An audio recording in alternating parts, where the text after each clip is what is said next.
This episode is brought to you by thedolphinwars.com.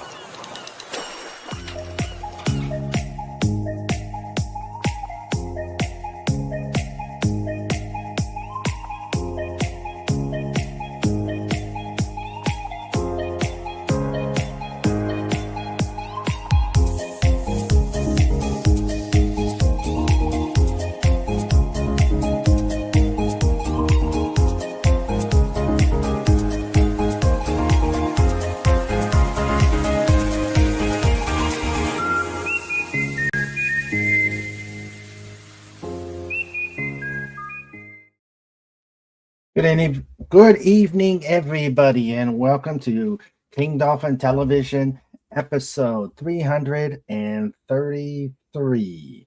I am Raymond. I am the author of the Dolphin Wars trilogy of books and ruler of the finest, most erudite, the amazingest pod on YouTube. Tonight, we're doing something different on reviews.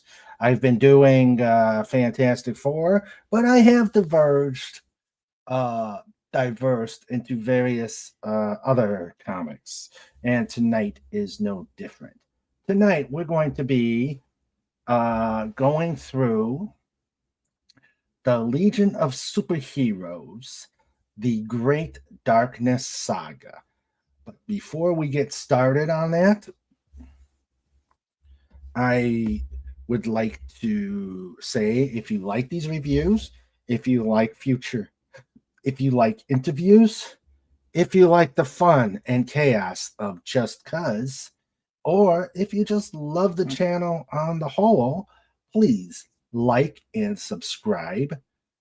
And if you are so inclined, please click on the link that's pinned to the top of the chat and put some ducats in the bucket to help out this channel. The quest for monetization continues.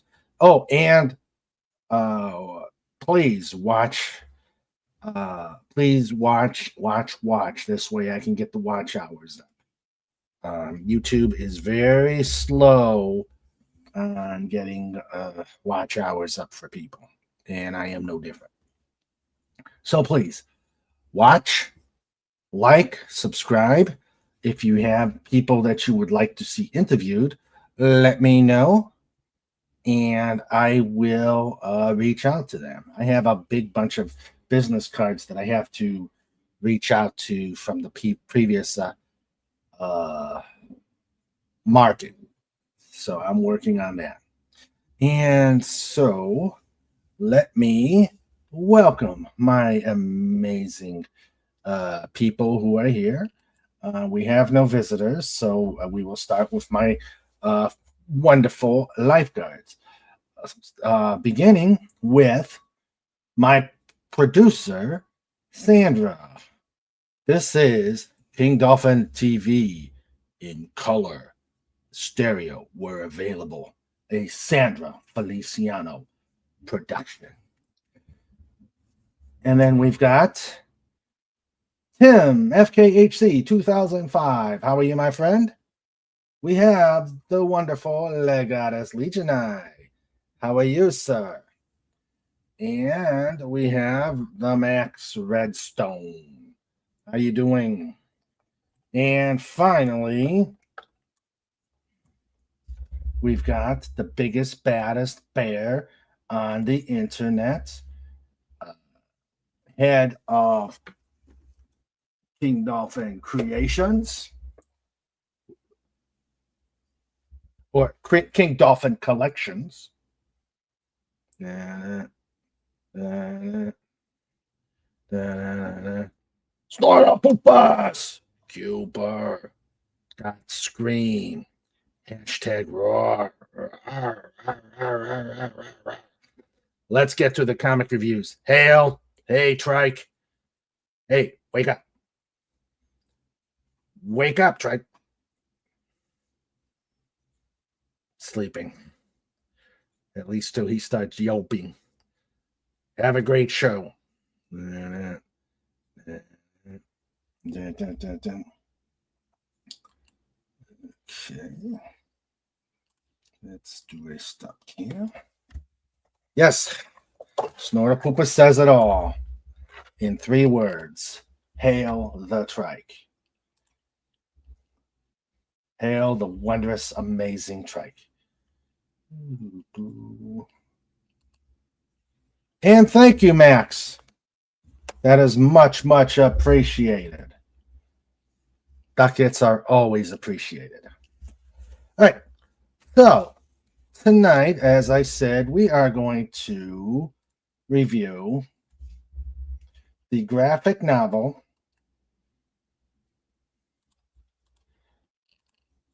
The Great Legions of Superheroes, The Great Darkness Saga. This came out in the early 80s by Paul Levitz and Keith Giffen.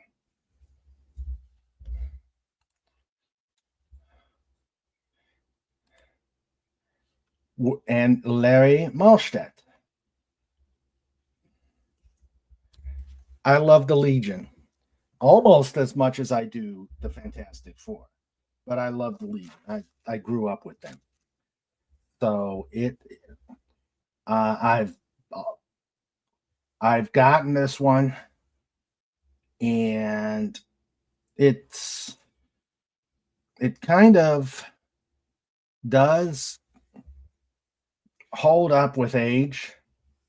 I'm not sure I like what they did with the format of this particular graphic novel, because you go through about 7 to 10 vignettes before you get to the action, and I am not sure I like that, because they put down that this is the Great Darkness Saga, but you don't get to this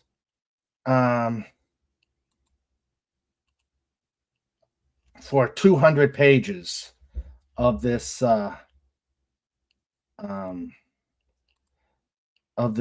book. So yeah, I'm kind of disappointed on what they do here. So what I'm going to do is I'm going to some of these. Oh no, not yet, Tim. So I'm going to skip around some of the event of the vignettes and focus on those stories that are relevant to the overall saga. Now, I want you to think about who you think the villain is and put it into the chat, but not right now. So, without further ado, let us get started here. Okay, and thank you, Snorty. And it is up. It is pinned to the top of the chat. I finally figured out how to keep it there when the chat is not active. Legata says one of the greatest storylines in the Legion's history is collected in this new edition of the Great Darkness Saga. One of the deadliest foes in the DC universe resurfaces in the 30th century and wreaking havoc on the Legion of Superheroes. Tim says it's Trike. He's the villain. Ooh. And hello, Fez. How you doing? How you doing? Good to see you, man. All right, so let us get going. Like I said, we're going to skip over a lot of the. I mean, their stories in the book are good, because it's like there are other sagas in this, but they aren't relevant to the title of the book. This book is called the Great Darkness Saga. Don't put irrelevant stories in it. So yeah, that's why I'm doing a dolphin rant. So okay, without further ado, I wanted Lord Thoth here too, but he can't do it yet, so we'll see. All right. Again, this was written by Paul Levitz, Keith Giffen, and Larry Malstead.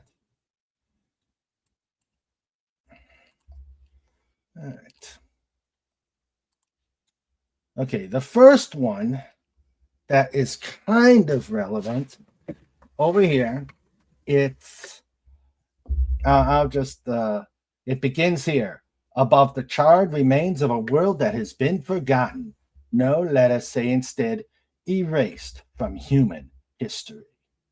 A world whose inhabitants were too cruel, too cold, too calculating to survive into this enlightened 30th century. A world whose ashes may yet be the setting for the final battle of the Legion of Superheroes. And here we see on the splash page, we see Mon-El carrying his lady love into space. And the title again is Prelude to Darkness. They were sent there by the United Planets to investigate this ruined world. So the planet just suddenly drifts into the middle of the trade routes, and probes don't report back. So they head to the planet's surface, and Mon-El is telling Shadow Lass to be careful, but Shadow Lass is saying that she's fully capable of handling herself. Now, Mon-El says he lived in the Phantom Zone for 1,000 years, never saw anything like this. And so they see rather a foreboding landscape.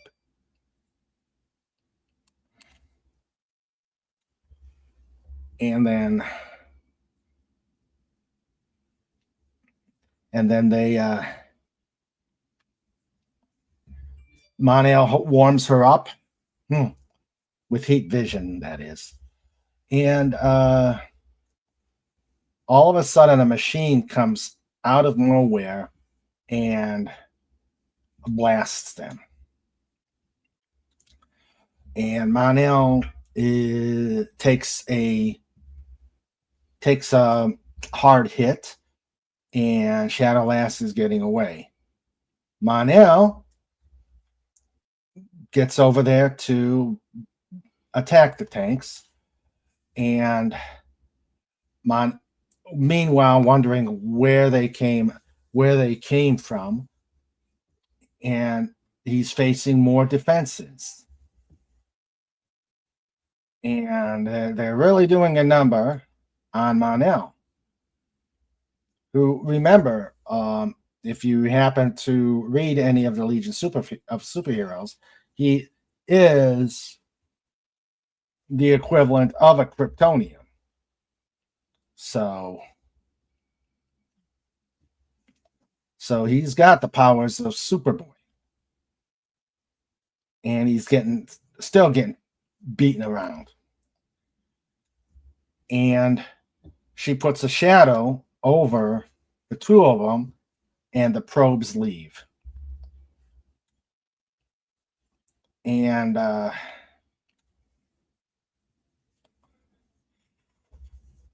Monel recovers, and they get a signal from the Legion headquarters.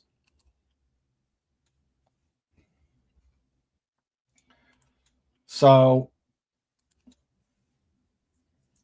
on the other side of the world, a creature starts rising. And he has endured there for many years, waiting, recovering, gathering the strength that once toppled worlds. Now he is almost ready.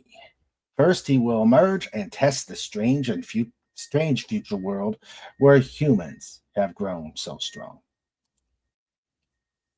And they head off into space. And Monel is a little punch drunk there. He's going to have the United Planets mark the world off limits to any human contact, and perhaps call back the Legion in full force. And the entity sits there, laughs, and says, "Worship the darkness, fools, until the day it comes for you." Okay, so that was the first prelude. We're going to skip through a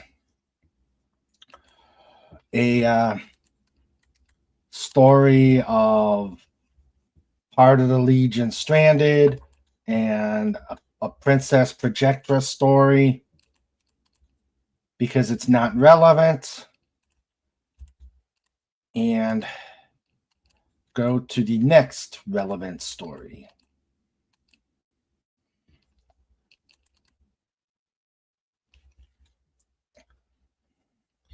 Let's see.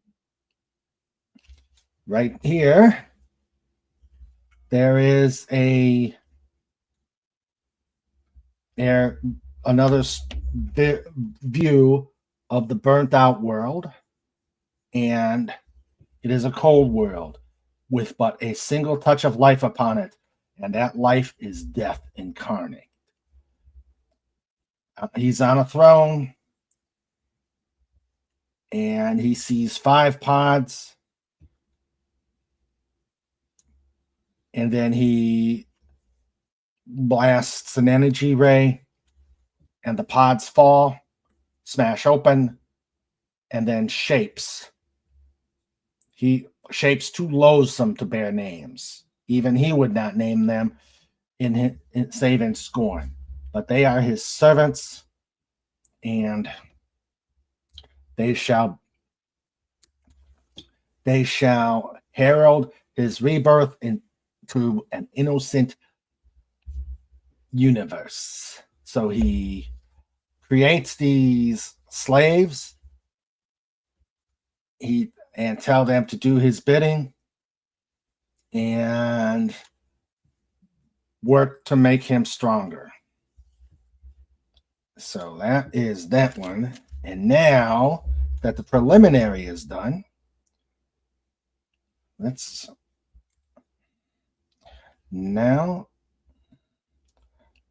see, did I thought I shared that.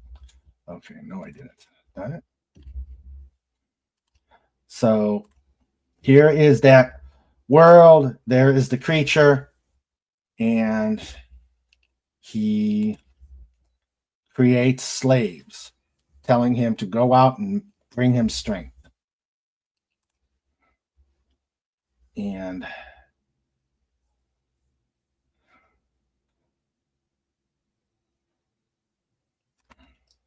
so the preliminary is done.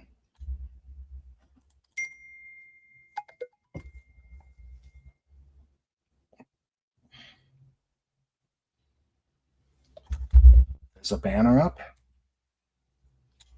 Yeah. Okay. So there. So the preliminary is done. Okay.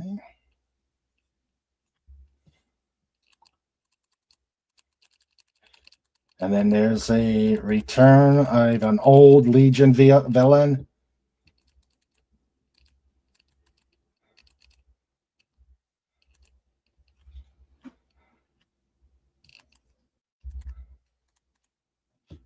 With a cool view. With a cool view of the Legion headquarters.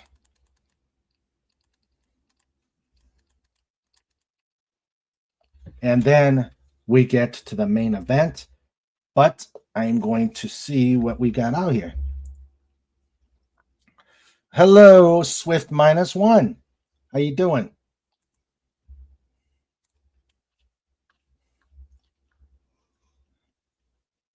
All right.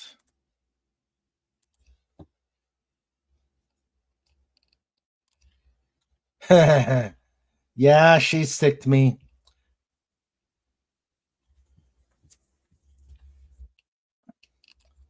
Yeah, I got caught. All right, so now time for the main event. I'm hoping we'll get through this in the 2 hours, but we'll see. So, number 290, and a servant shall be a sign. Superboy, Wildfire, Invisible Kid, Cosmic Boy, and Phantom Girl are by a place that got attacked. This was written by, again, Levitz, Geffen, and Malstadt. What they welcome you to the most chilling Legion epic in years. So they go down. This is the Museum of Mystic Arts. Situated on one of the most valuable undeveloped sites on Earth, the museum houses many artifacts and has been the home of wizards for over 1,000 years, since it was known as the Magic Castle. 4 novas. Grichnik's Earth on 5 mega credits aside. So there was something attacked. Something attacked this building. And it was mentioned that it looked like Superboy could have done this. And Boy is in awe. And then they see the wreckage.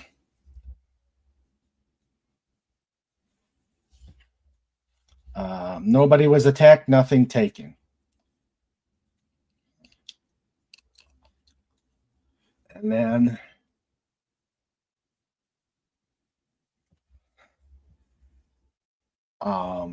then they meet the curator of the museum, Antonio Stefanacci. And there was a magic wand, a wand of Menticam with power over elements. And it started glowing. And then all of a sudden, a creature comes popping out. Looks a little familiar, doesn't it? And so the officer is evacuated, and Wildfire and Superboy attack, and the entity throttles Superboy, who says, do not think to challenge me, least of all you, Kryptonian. And so Wildfire and Cosmic Boy try and trap him, and he uses freeze bath. He attacked. Phantom Girl tries going through him, and it was very cold and knocks her out. And nothing Wildfire could do, who's pretty powerful. Nothing is affecting him. And the wand gets dropped after Superboy saves the Curator and Invisible Kid, and the creature grabs the wand, and a portal opens up, and the entity disappears. And then we go back to Legion headquarters, and he's watching the monitor board.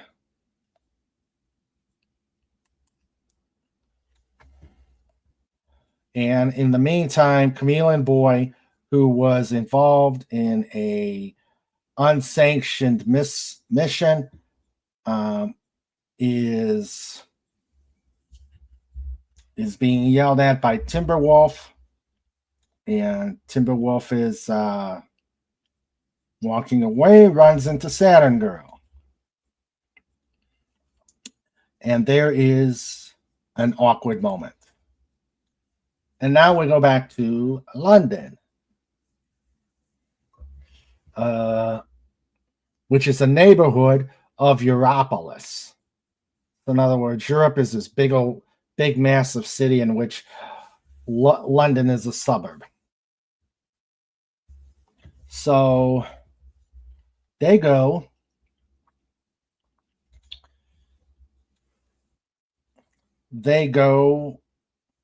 based on information from Stefanacci that there was a crime wave of stolen magical gizmos. So they went to the Tower of London. Cosmic Boy is a historian, so he is able to figure things out back in ancient Earth history. So they go down, and of course, there are groupies wanting to get autographs from the Legionnaires. Cosmic Boy and Wildfire go on in, and they are attacked yet again. Cosmic Boy uses his magnetic powers to pull the debris to keep from hurting the crowd. Wildfire goes after the perpetrator. Superboy vaporizes the last of the mess. Then, of course, Invisible Kid turns invisible to try and help them out.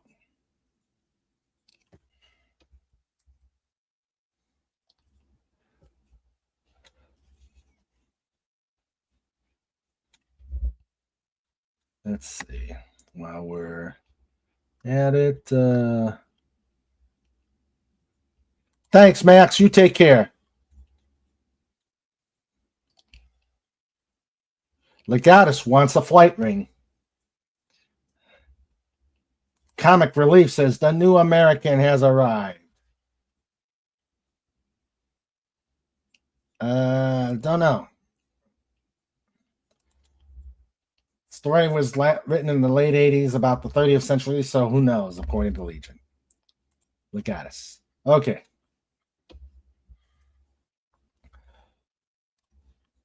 So, Invisible Kid goes on in and sees a creature with a big head and is trying to get Excalibur. And the creature is not affected by Wildfire's energy bursts. The sword disappears. and then flashes a big flash of light to reveal Invisible Kid, who has the sword, and zaps, and is zapped, and the sword is retrieved by the creature, and then Wildfire punches him and is shocked that that worked. That worked when nothing else did, but the creature disappears. And then the others appear.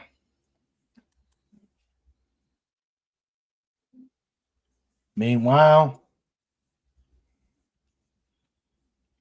Lightning Lad recovers from his coma from a previous episode. And again, Timberwolf and Saturn Girl are trying to discuss what happened back at an asteroid.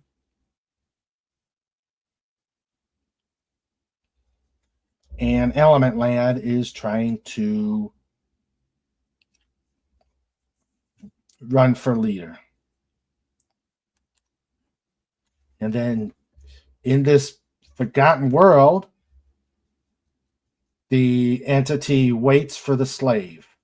He waits here, gathering his power for the triumphant return. Schemes, plots, builds his nightmares. His will be an era of darkness, and soon it will begin.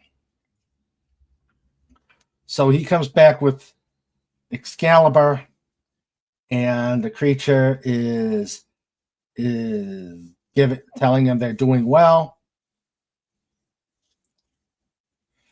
He's saying, "You have done well, my little mockeries.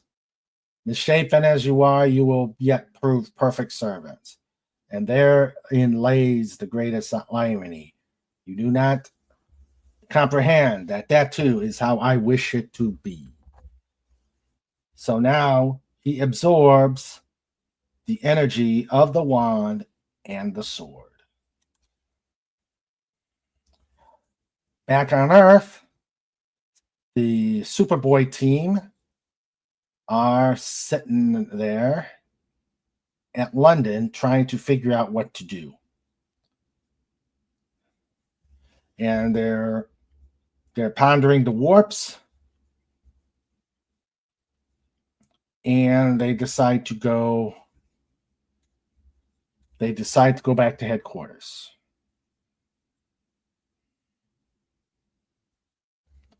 So Invisible Kid decides he's going to help to find out what these creatures are.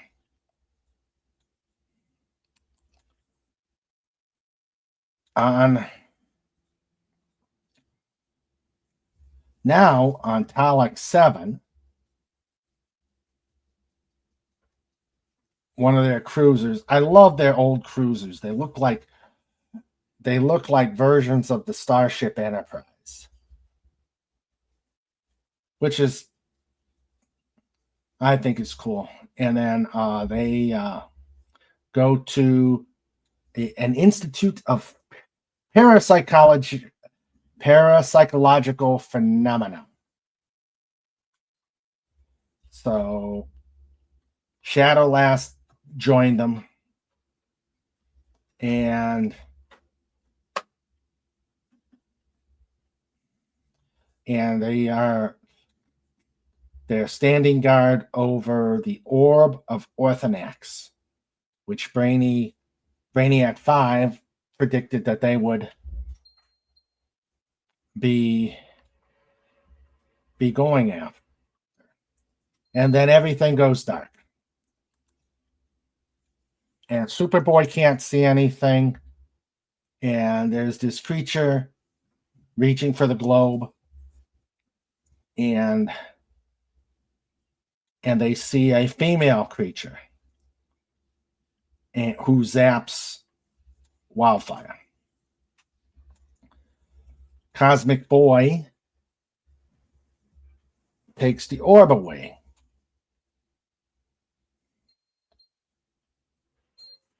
And Blant tries to blast the Legionnaires with a blast of darkness, but Superboy blocks the blast and uses his super breath to take out the creature. The orb, Phantom Girl takes the orb. Wildfire and Superboy use heat vision, and another creature comes out of a portal and zaps Phantom Girl using something called the Astro Force. He gets the orb and goes back into the portal. And the female entity tries to escape, and Superboy, well, the creature is blocked by Invisible Kid, and Superboy clobbers the entity. So now they have a prisoner. And meanwhile, Element Lad is running against Dream Girl for lead, and Ultra Boy for leader of the Legion. And then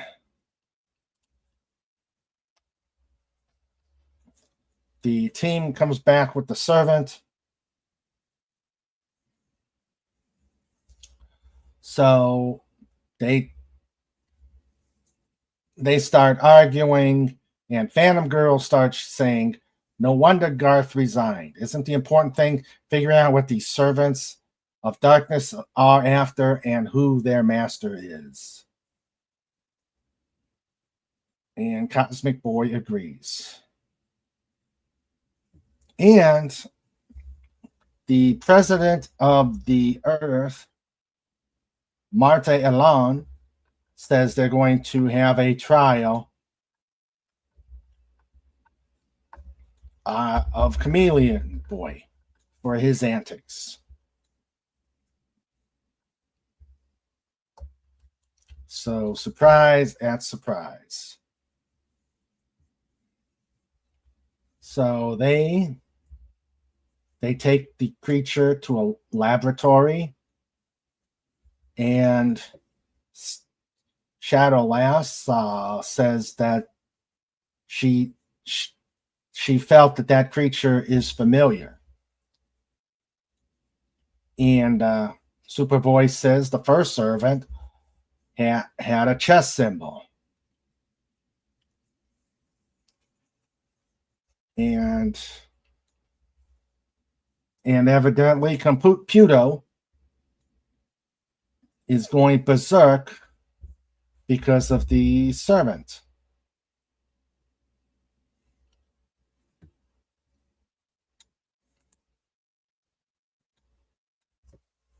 And then, meanwhile, we go back to that ruined world.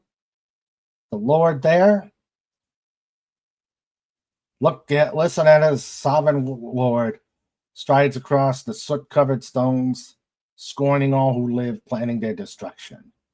And then the servant comes back, and he says, "Place it before me, lowest of the low, most loyal of my servants, my son." Not back now, you broken imitation of what once strode the stars like a giant. It is my time now. And now he's getting more power.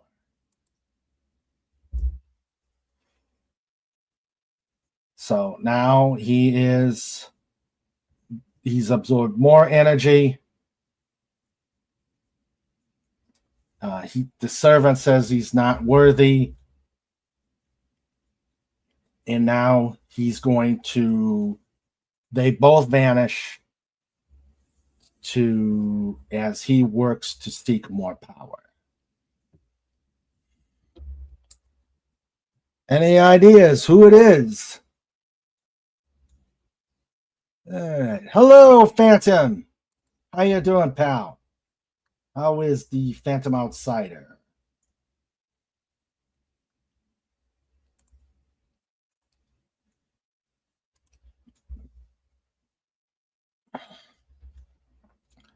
Okay. Who says, you can't prosecute Chameleon Boy? His dad won't allow it. Oh, it is happening. Hello, Phantom. All right. Is it mere Pudgy? We don't know. We don't know. Let us continue. Any ideas yet? Okay, so next, the Legion must face a sign of darkness dawning. So now the creature is being, now the one servant is being analyzed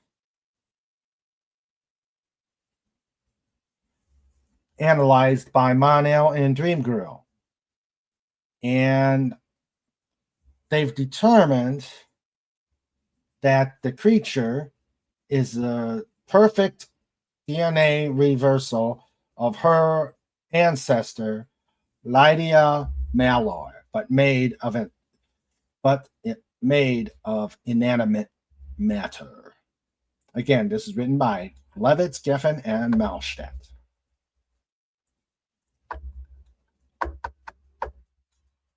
So, Dream Girl says, don't ask questions if you don't want answers.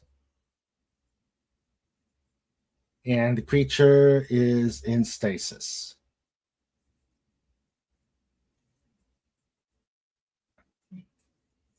And Shadowlass is totally in shock. And then time for the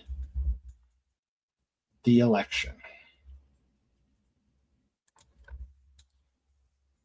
Meanwhile, on the planet Avalon, located beyond the borders of the United Planets, this primitive planet is largely uncatalogued. Science police records note that it is the last known habitat of Mordru. Encyclopedia Galactica.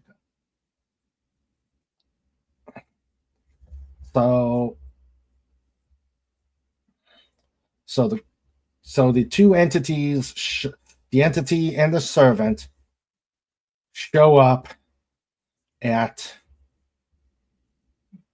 this world, and he blasts. The servant uses Astral Force to blast Mordru out. And he says, Mordru is grateful to you. Why do villains speak in third person? He's going to grant the death swift and painless. And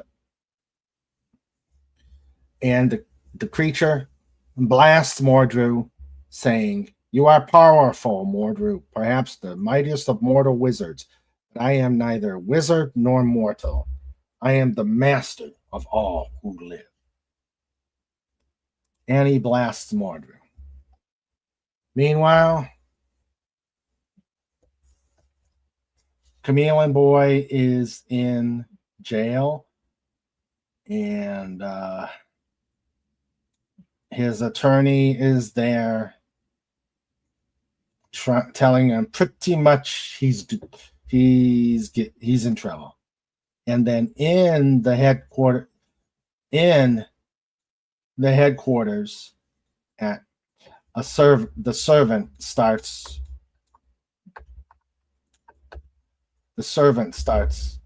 moving fingers.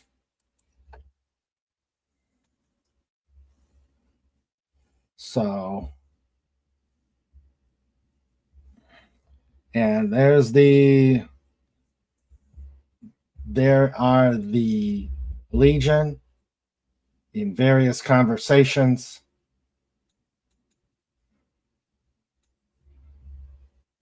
And they are saying that Ultra Boy, Element Lad, and Dream Girl all put their hats in the ring. Wildfire is all kerflicked. And then Dream Girl goes into shock. Dream Girl has the power of telling future when she is dreaming, but can also do it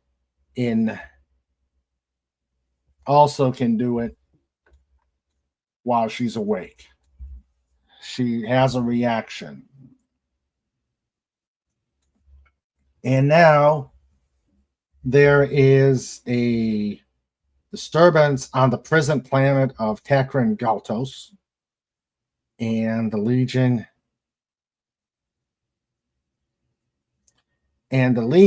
is now also getting the alarm that Mordru is free. And Dream Girl's dream was her sister being attacked by the servants. So it's like trouble is happening galore. On the prison planet, it's ruined. And one of the guards is getting ready to get torn limb from limb, but Monel and Ultra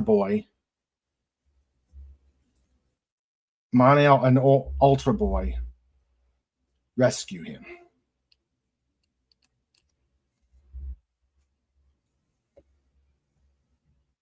The Shadow Lass tries shadows, but the guard is getting spooked. So they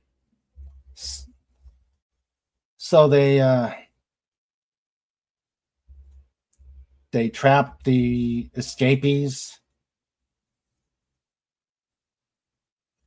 and Ultra Boy is politicking.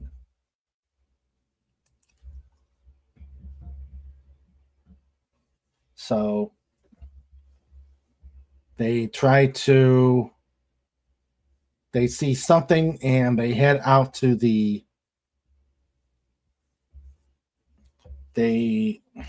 next victim.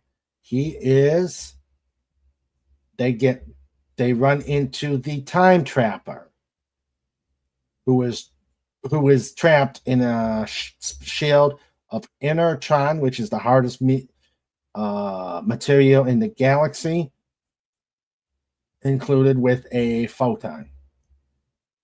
And they go to the Time Trapper, who's pretty much wasted, not noticing that right behind him is the Master and the Servant.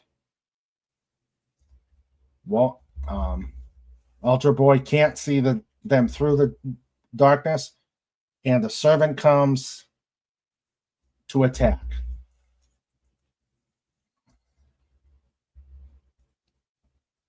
Blasts Ultra Boy,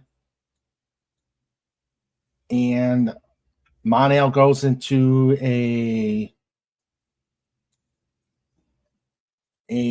dome of darkness that Shadow Lass created and is clobbered. These guys are tough.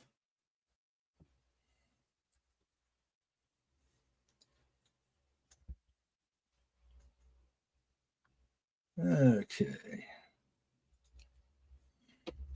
These guys are tough. Take out the two of the more powerful members of the Legion. And then, of course, the Servant takes out the ladies.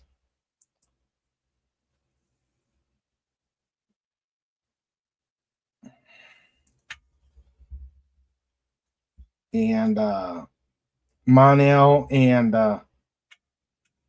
Ultra Boy use their vision powers to zap him, and he heads back into a portal. The portal disappears, and they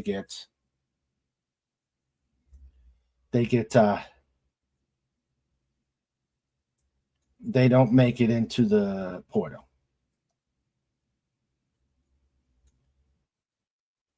And now they're starting to surmise that the master is taking the powers from people like the Time Trapper.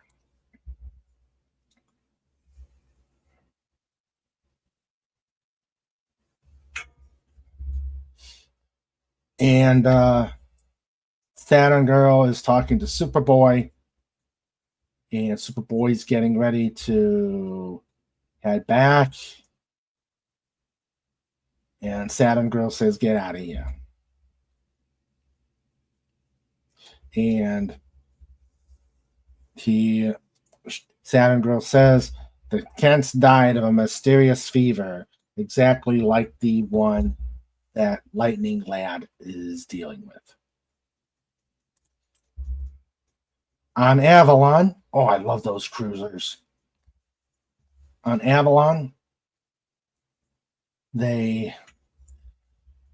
Dawnstar, Brainiac, Wildfire, and Element Lad, as well as Starboy and Timberwolf, a rather large team, land.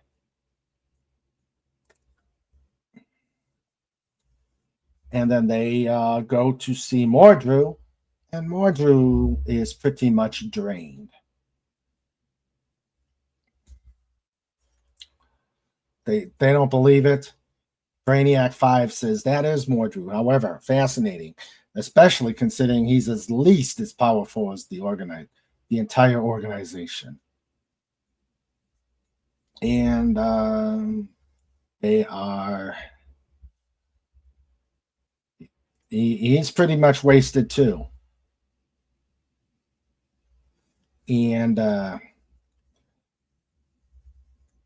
Brainiac says, "Has it not struck you that Mordru's babbling indicates that this is probably a result of the efforts of the servants or their master, except for the chilling fact that he seems capable of casually stealing the power from our deadliest enemy for his own use?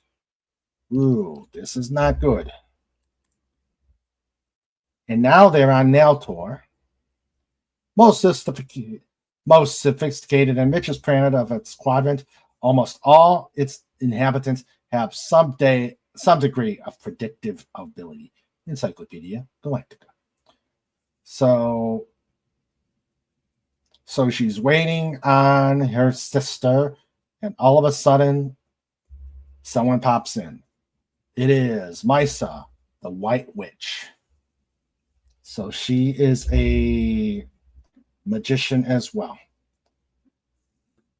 And all of a sudden, they get blasted by Big Dome. And they try to take the White Witch away. And Light Lass tries to use her power to negate gravity to enable Dream Girl to rescue her sister. Block, the stone person, bops the Big Dome.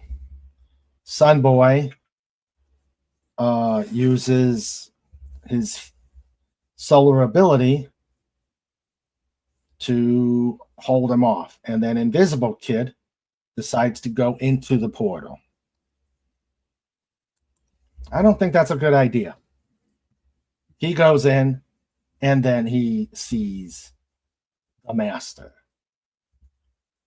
He shows him his face and then blasts him. And the servant goes back into a portal.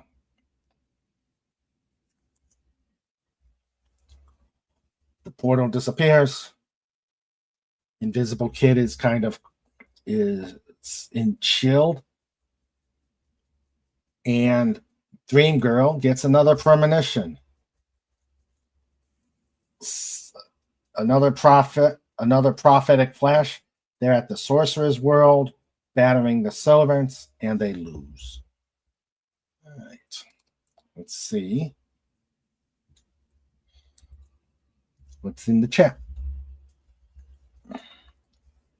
Okay.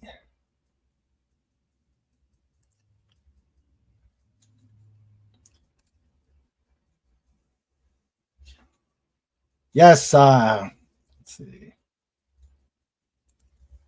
Yes, I do, Phantom Outsider. Chameleon Boy's dad is Renee Brand, one of the richest people in the galaxy. Or RJ Brand. RJ Brand, yes. And that was revealed in one of the vignettes. Tim had some clam chowder. We had macaroni cheese and tuna sandwiches.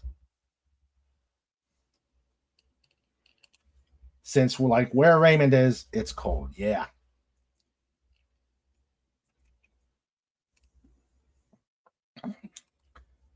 Third person villain is a schizophrenic.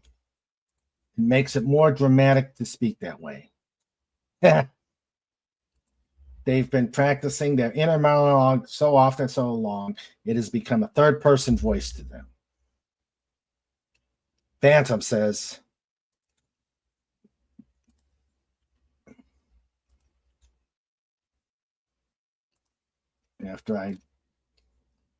Phantom says, villains who speak in the third person are arrogant, think very highly of themselves, and view themselves as beings that are above anyone else.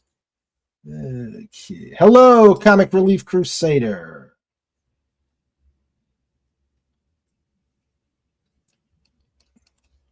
Legata said if DC Studios wanted to make an ensemble, they should have done Legion of Superhero instead of Superman with the Authority. I agree.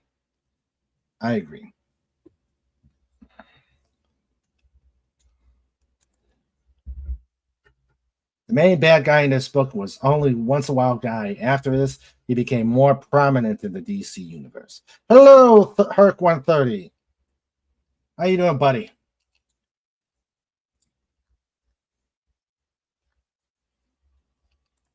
Okay, I'm gonna get caught up. Stone person. Everybody must get stoned. Driving, can't talk, can't listen. Hello, all. Hello, Herc. Stoned, but not by looking at the eyes of the Medusa. All right. Okay, let me get past this next vignette.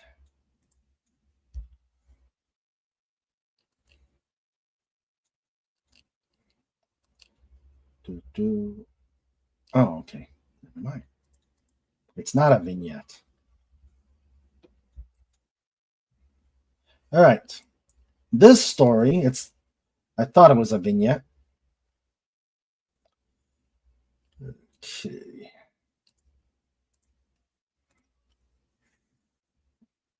Lightning Lad is still in a fever. Saturn Girl is sitting there trying to comfort her.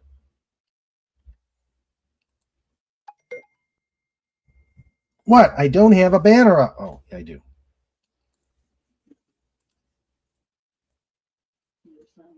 There. All right, so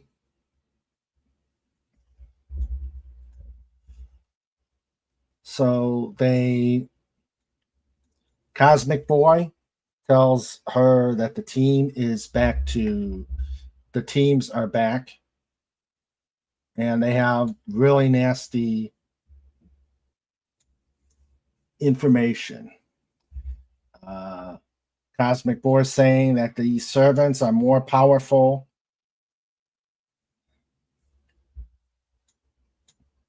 than any of their old creatures, enemies. So Cosmic Boy something's happening to Cosmic Boy. So Saturn Girl goes to check it out with Lightning Glad starting to recover.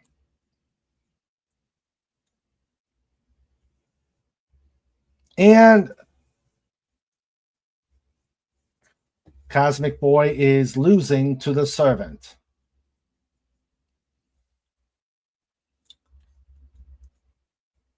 And they're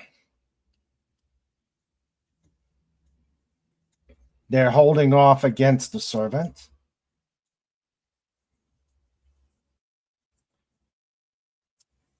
And using darkness to camouflage. So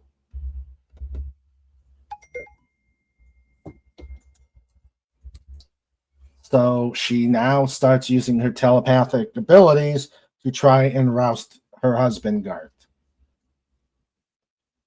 And she gets bopped by the servant.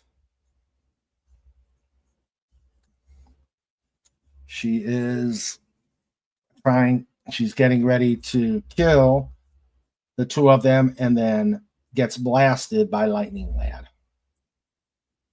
who passes out.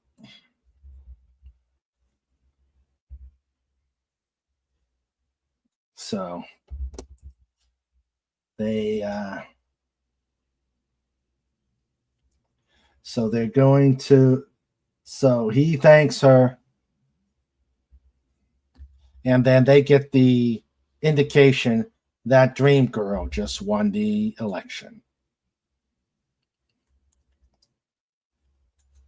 And now we go to Darkness Transcendent. And by the same three. And they're repairing the damage on Takran Galtos.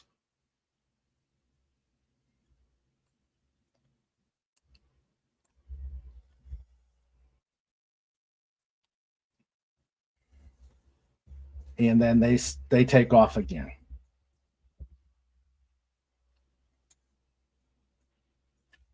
And then they leave, and a cruiser comes in with Chameleon Boy, who has been imprisoned with dampeners to prevent him from changing shape.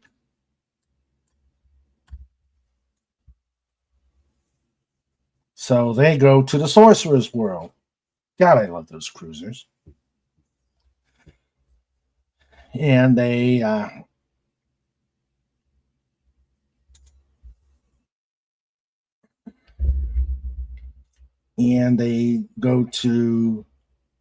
go down, and she's trying to reassure Dream Girl that their prediction will not come true. Dream Girl doesn't want this mission to be this type. So they go in. They go in, and there are some strange cloud formations, strange stuff already. Cities on waves, mostly illusions. And as White Witch said, none are very dangerous. No one sorcerer has possessed so much strength since Mordru stole most of their abilities.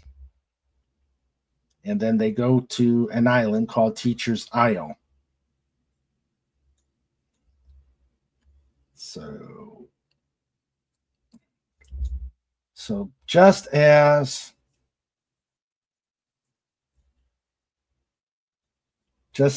the Legion starts landing, the Mon-El team comes in with the cruiser and gets blasted. And now they have 4 of the servants.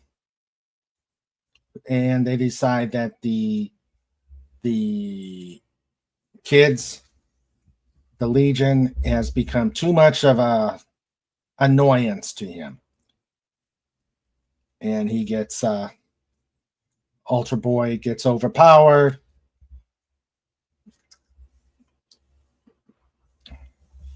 The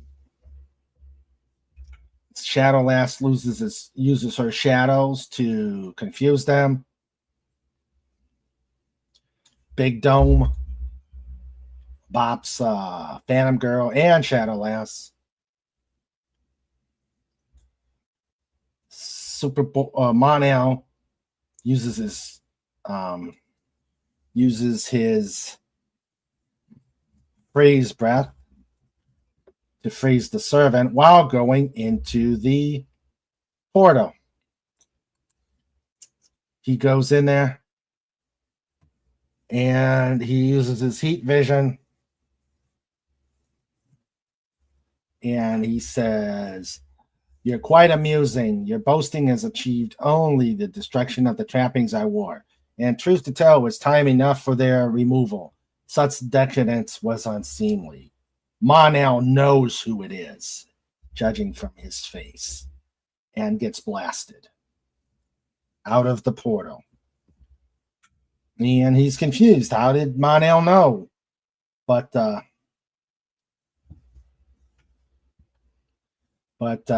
he recognizes that Mon-El was imprisoned for thousands of years, or 1,000 years. But then he took a thought out of Mon-El, Daxum, and he pretty much wipes him out.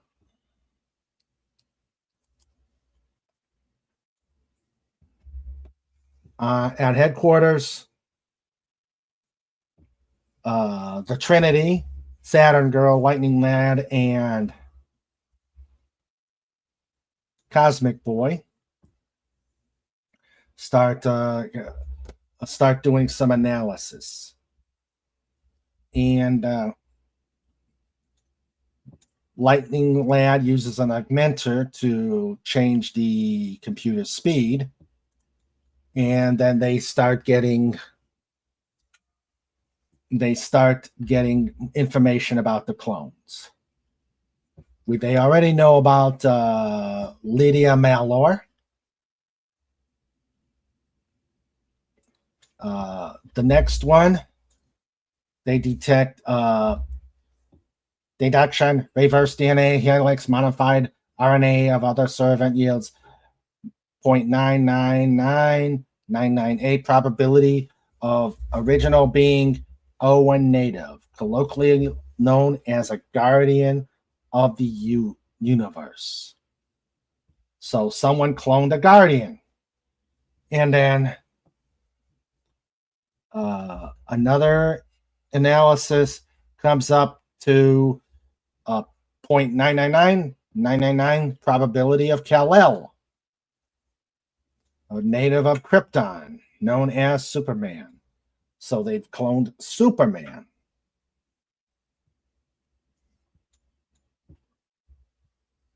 So now this is not good. This creature has cloned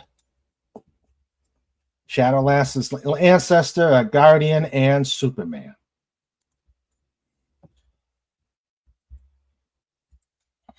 Let's see.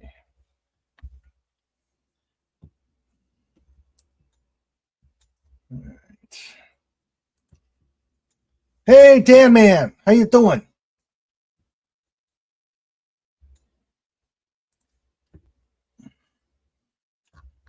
How you doing? And say hello to the missus. I think Phantom knows who the villain is. Anybody else?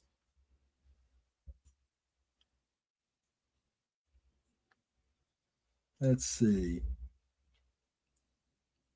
Thanks, Tim, for letting us know. Yeah, I think you know. Anybody else?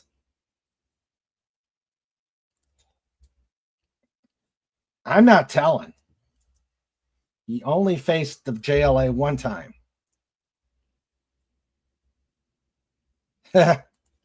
She won the election. I demand a recount and send it to the courts. Altar Boy gets overpowered. Phrasing Raymond. Phrasing. Ultra Boy. No, they kept their boy and girl and lass for a long time. Ultraman is a villain version of Superman in a different. Hello, Gwagnar. Gosh, it's been a long time since we've seen you.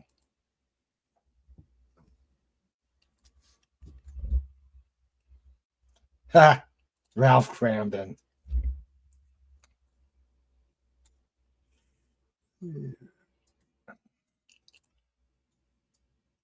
The rumored bad guy for the new Superman movie, which becomes a Bizarro. Okay. Well, it's good to see you, Gwagnar. All right. Let us see when we get the big reveal.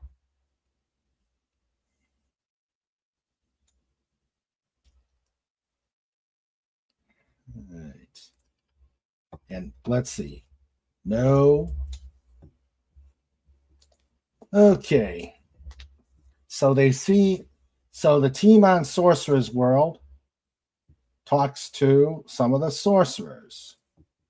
They pretty much don't believe this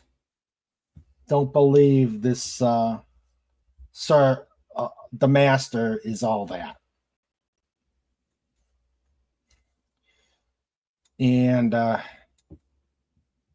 Wildfire is not sure what he believes.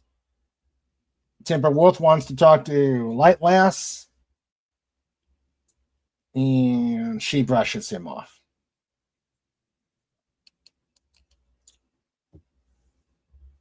And the sorcerers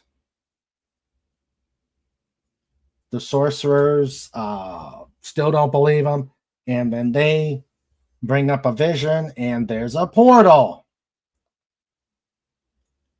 and the portal appears. The team goes after them, and they are split up into 3 different teams: Wildfire and Dawnstar, Sunboy, Invisible Kid, Light Last, and Block, Timberwolf, Brainiac, Starboy, and Element Lad. Timberwolf asks, have you figured out who the master is? You're supposed to be the smart one. Brainiac says, no, but I will. Starboy says, do it while we're still alive. And White Wish and Dreamgirl pretty much are on the ground, being the cheering section, along with the sorcerers. And the team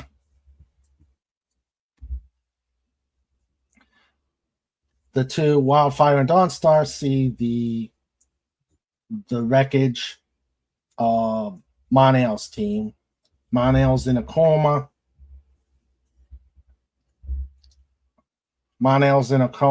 And they're left behind. Dawnstar's kind of pissed at the way she was treated, and then the they see the portal. And sorcerers are weak, are drained. So she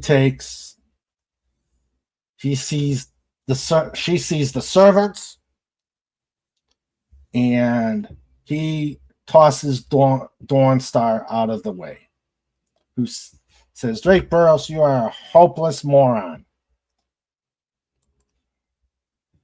And then he starts taking on the Guardian clone, the other entity, the Superman clone, and he tries to escape. And the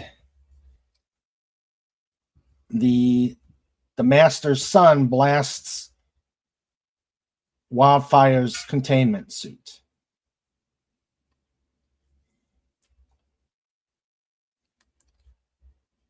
The sorcerers are trying to do something to help, and then a portal appears, and a baby comes out.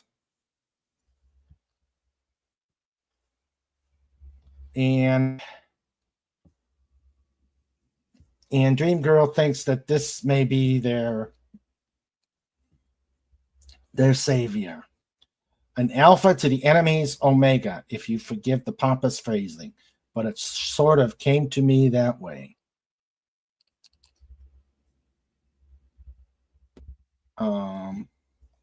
So back in Legion headquarters, the Trinity decide to call the team. They do a general alarm. Superboy,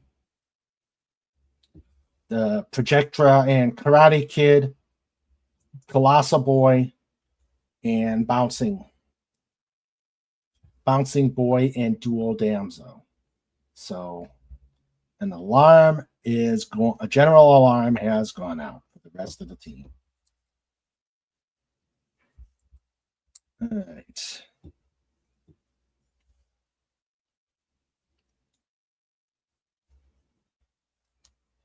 Okay. And back at the front, as they say, they're pretty much getting their heads handed to them. And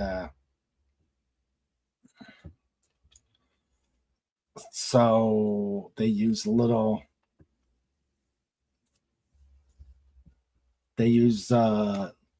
various powers to take out them, and then the Superman clone heads towards Sunboy and bops him. Element Lad can't do anything about the Air Astro Force, and Starboy brings down a mountain, and they head over to the Sorcerer's Island. And Dream Girl says, keep them off the island. And he uses his force field. And just as the servants come close to the island, the Master says, enough. And he breaks the shield. And Sunboy, Block, and Dawnstar are rather ignominiously dropped down. He keeps Wildfire's head, and he disappears. He says, you may live to witness my triumph in recognition of the service done by one of the number. And they are pretty much defeated. But then Dream Girl says, "We got him now." And Timberwolf is pissed because they've had their heads handed to them. And Wildfire comes out saying he's got a new containment suit. Most of the others are there, except for Monel, who is out of it. And then they see the baby.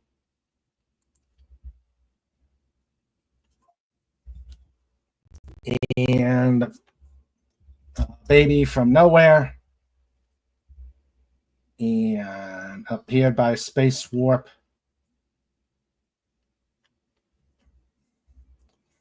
But they lost 2 of the sorcerers.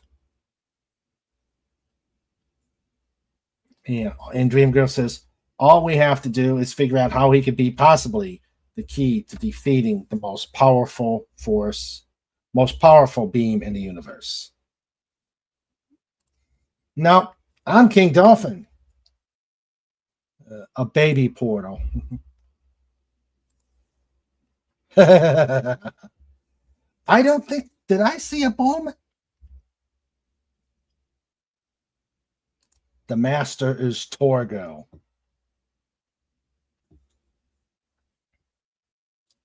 I did not see a boom. Nope, it did not. There's no sound effect there. Okay, so here we go to the next rendition. Let's see, how are we doing on time?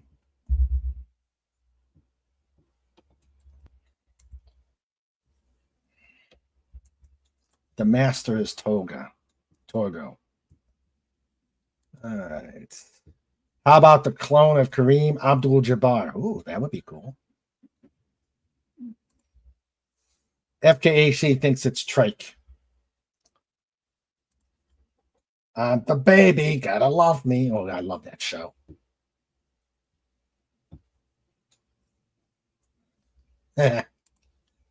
Baby through a space portal. All this time, women have been doing it the hard way. Okay. And we got a snuffle. All right, so here we go. Cruisers all over the place. Space flyers all over the place. Now they decide to take on the servants somehow, called Within the Darkness, Chapter 4 of the Great Darkness Saga.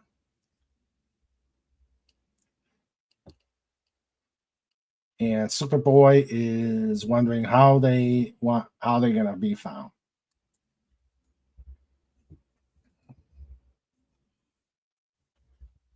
Monel is still comatose. And now they're realizing that Monel was tackled by the master.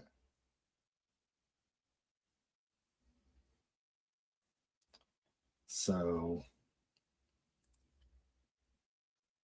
White Witch is kind of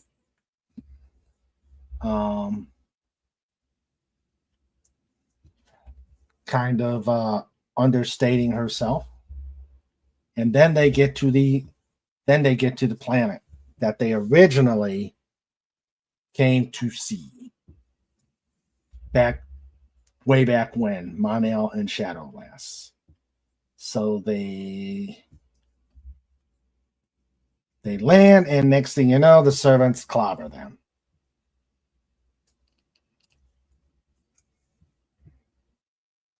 Superboy is kind of in shock that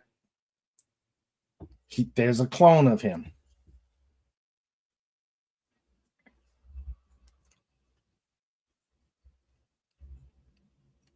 And Superboy is still looking for them. I don't know if I like these new uniforms.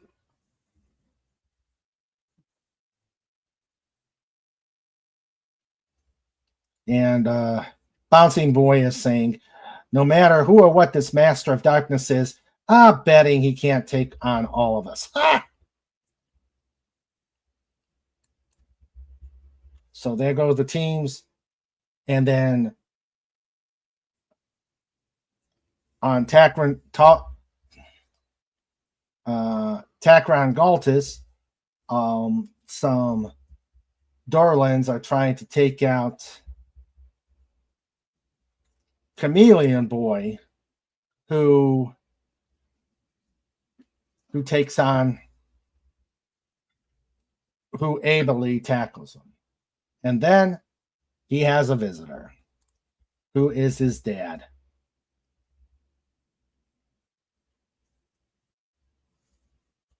And he's over there. He says, me, RJ Brand, I build stars, pay bills for the famous Legionnaires, have my own planetoid. Is there any way I can get my son to talk to me? He couldn't even find out about the trial until it's over. And they reconcile.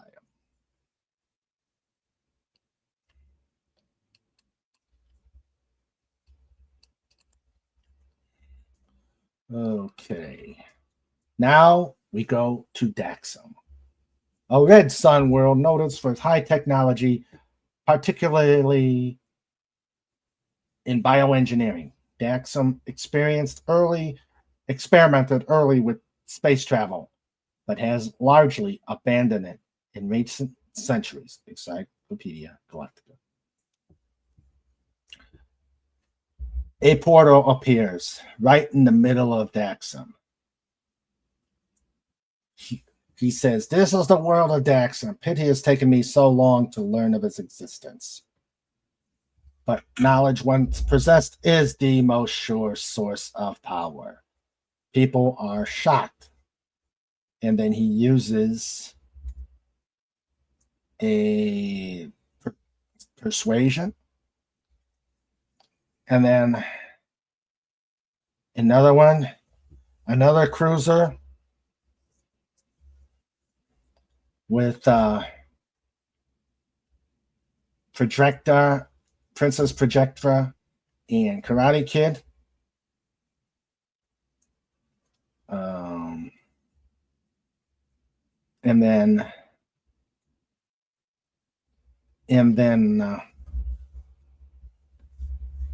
And Colossal Boy and Shrinking Violet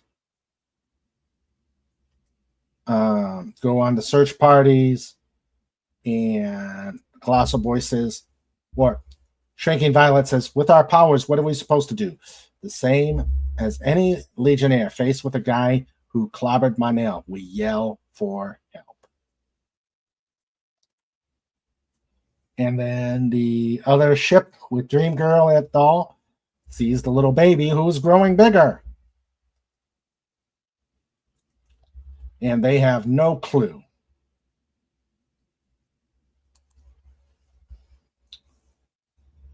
Block wants to show the White Witch their procedures, and then something is happening with the baby.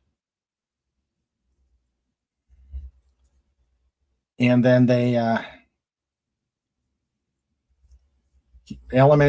Dream Girl asked Element Lad to serve as deputy, but she said no. He says no. Only till the mess is over. And now the creature, or the master, is looking at 3 billion people. And he's taken over all their minds. And then he uses beams to hold their world and move the world to a yellow star. And then they start they go to Art, Dawnstar and Wildfire are are flying, and they fly over Daxam, and but they don't see any signs of life. And then they see the Ultra Boy, Shadow Lass, and Phantom Girl clobbered.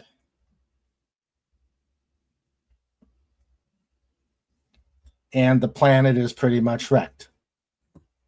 All right. Before I go to the next ones, who is it?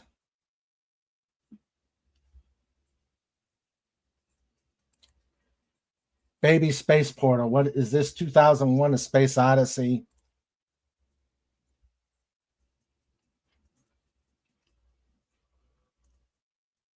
I won? What do you mean you won? No, it's not Doomcock. It's not Doomcock, and it's not Fez. Strike Wishes. I know you know. I know you know. Anybody else? That might. All right. Time for the big reveal. So,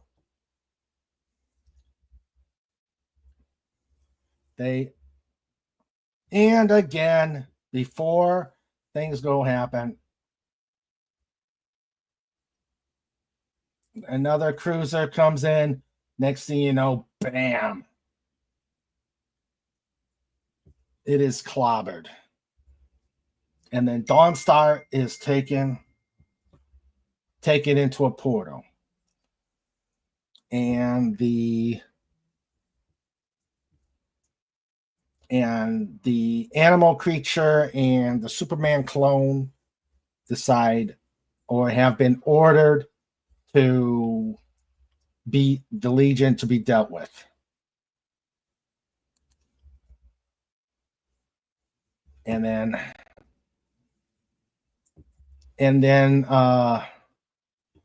the sun blasts Wolfie Boy.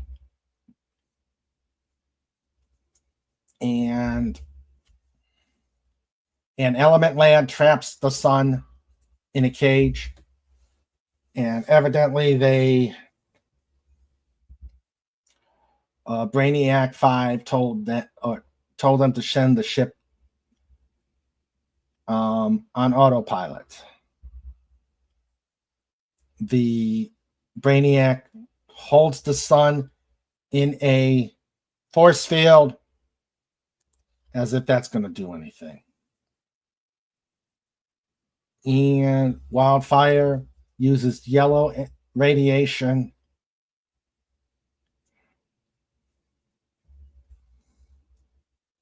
and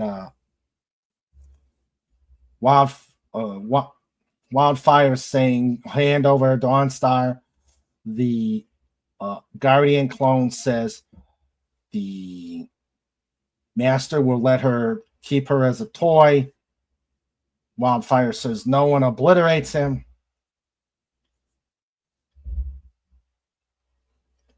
And the Superman clone is getting ready to clobber Timberwolf and Brainiac 5, but then Superboy comes with a special suit that allows him to operate in a red sun. Meanwhile, at Daxam, there is the yellow sun giving the Daxamites superpower. The same, think of it, 3 billion Supermen. This is not good. So they go out into space, and he orders them to conquer the universe. But he starts telling them to use their heat vision to melt the planet and start sculpting it. And he says, shape it, and with the strength and speed I have made yours, go. And when you are finished, let the universe know I am truly reborn. The condiment Snort says, Snuffles. Is it me? It's Snortagus Pfet. It's Lobo? No. You got one last chance. One page. One page, people. I know it, obviously, because I have the book. Phantom Outsider knows. It's Tim. No. All right, you guys are too late.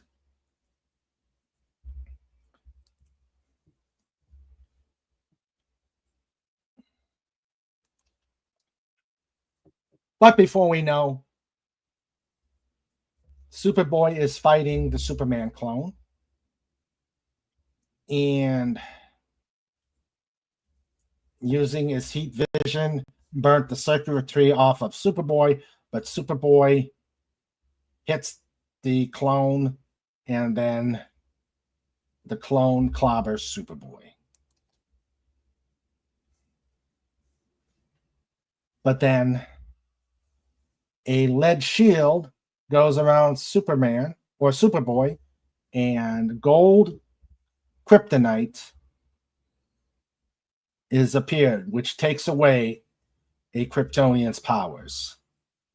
And then Timberwolf clobbers the Superman clone.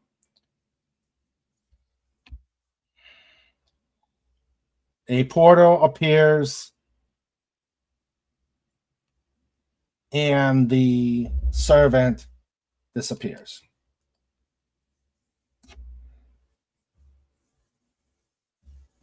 And there's pretty much in pretty bad shape. And then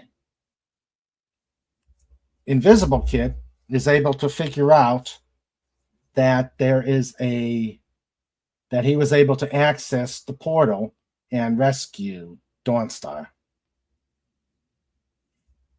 And Brainiac 5 says, we should not be so quick to celebrate.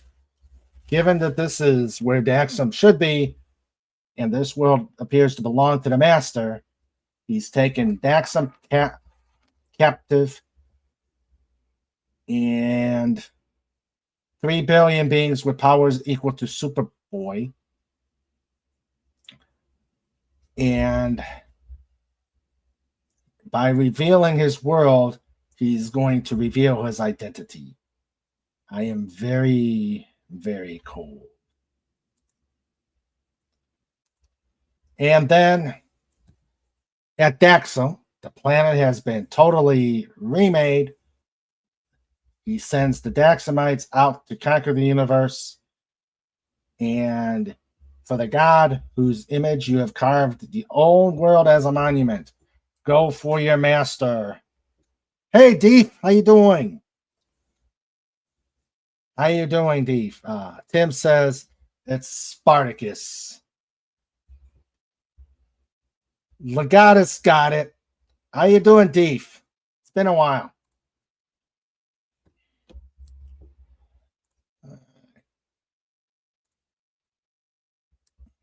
Mark Deef is present and accounted for. Deef. Legatus figured it out. It is.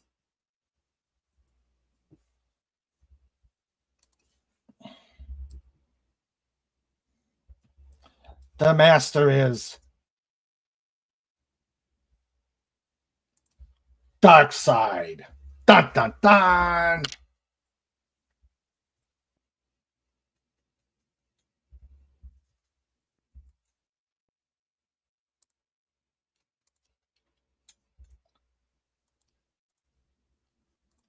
Darkseid is here. Okay, we got 20 minutes. Let's see what we can do with the Darkseid shadow. Yes, there he is.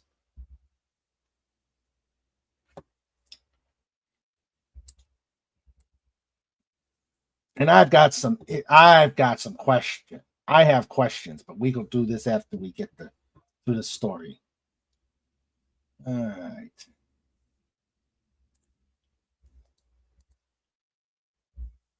And here is the climax. Special giant size for only $1.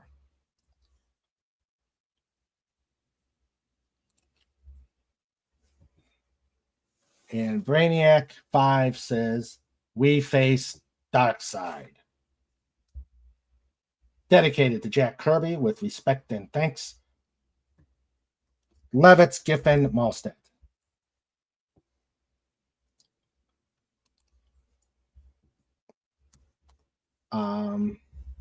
He figures that this planet is Apocalypse.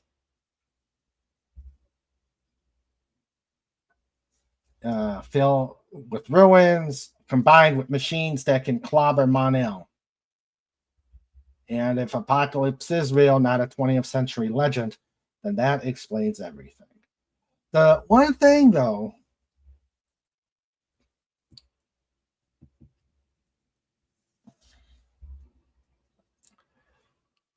I was hoping that Shrinking Violet's boyfriend would step up in this fight, but the writers still could not write Duplicate Boy. Happy New Year to Deep. Happy New Year to you, Deep. Could not write Duplicate Boy correctly. Okay, so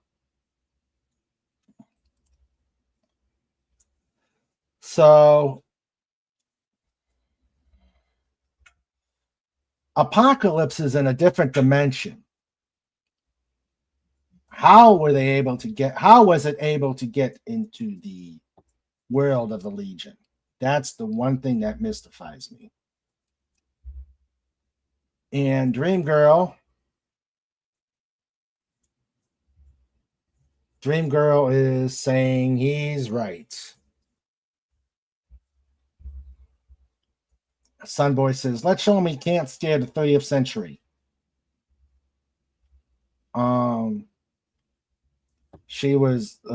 We were frightened of him before we knew who he was. Unfortunately, there's more reason for fear now.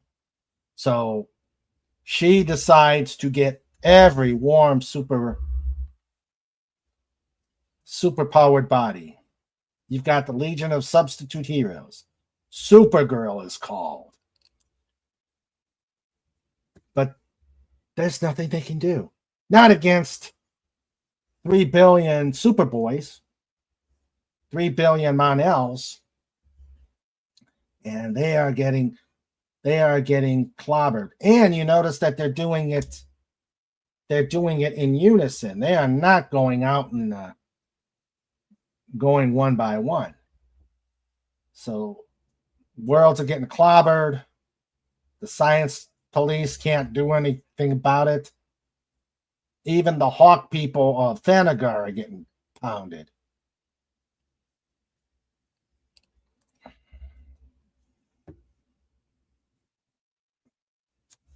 And their ageless, deathless master is nowhere to be seen, but his presence is felt everywhere as his slaves strike out, crushing civilization.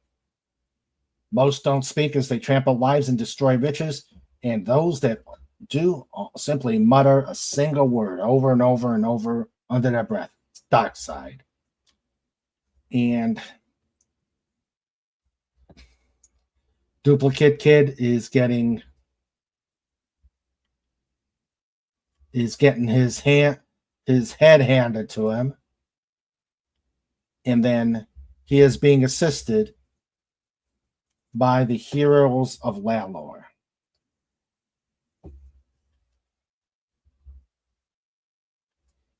And then they get on board with the healers of Lalor.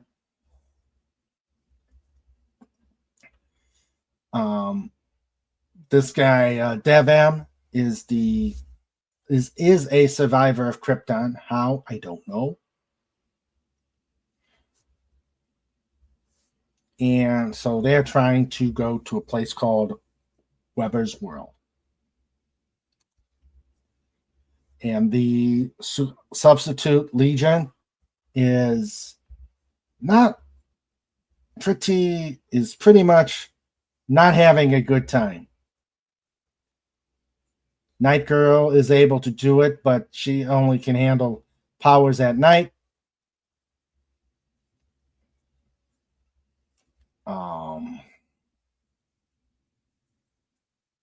And they're just trying their best to hold the line.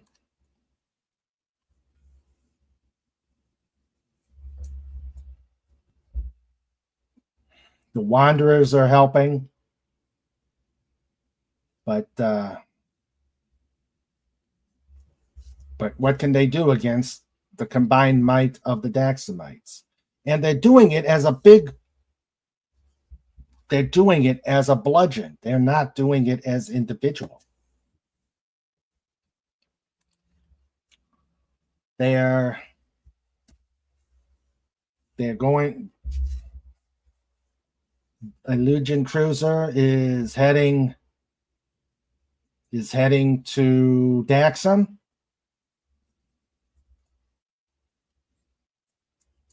And then the kid is actually a teenager now. And then they are being attacked by Daxamites.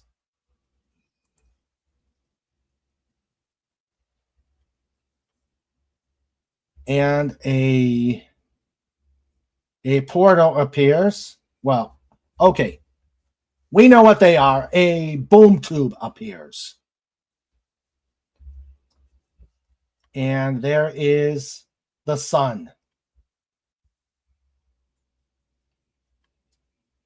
And he wants the kid. Sun Boy fights the kid back. And the sun goes back into the boom tube. All right. All right. We'll do it this one time, but I'm going to be saying boom a lot.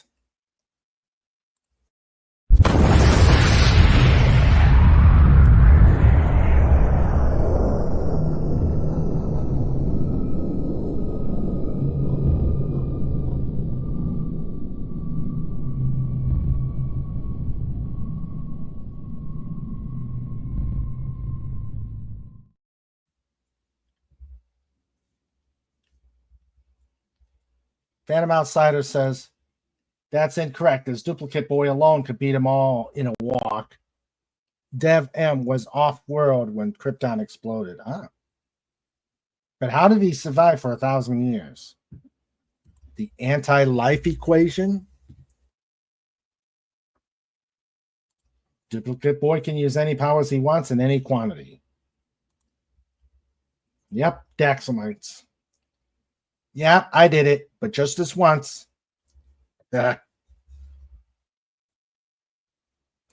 He could create 6 billion copies of himself, all with Superman powers and no weakness, and be colossal boy size, and Daxamites go squish them. Yeah, right, Fanny. So let's get it out of our system. Yep. Okay. So the ship is covered by Daxamites and ripped to pieces. He takes the kid and disappears into the boom tube. And the Legion is not doing well. On Takran Galtos, a lone Daxamite is looking for a prisoner, and it just happens to be Chameleon Boy. And obviously, since he's new to the powers, he's looking right through Chameleon Boy. So he leads the Daxamite into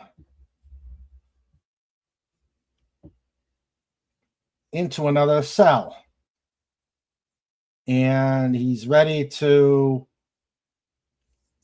The kid wants to destroy Takran Galtos, but Chameleon Boy grabs him and tosses him into a dome. And the Daxamite runs head on to Validus. And Chameleon Boy collapses.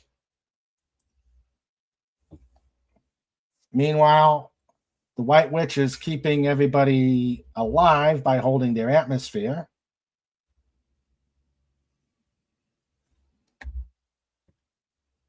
And she's trying to keep the Legionnaires alive. They are rescued by Saturn Girl et al. The White Witch realized that she had sent a signal to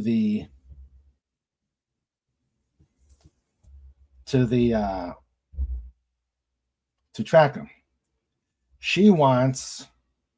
Saturn Girl wants them to duplicate the space warp so that they can go to save the kid. She starts working on the spell. There are 3 cruisers, and the White Witch starts the spell, and next thing you know, they enter a boom tube.